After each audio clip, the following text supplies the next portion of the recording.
یهوه خدای الله، خدای اسلام نیست. چرا نیست؟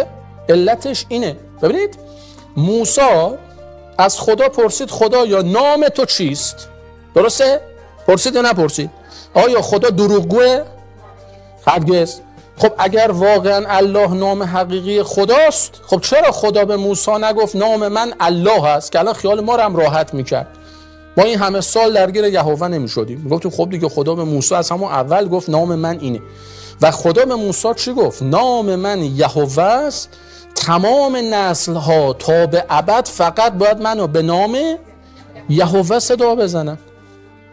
بعد چه اتفاقی میفته؟ اینه خدا کلامشو به روز میکنه، آلزایمر گرفته، بعد میگه نه من که یهوه نیستم، من اسمم عوض شده، اسم جدیدی بر خودم گذاشتم به این نام.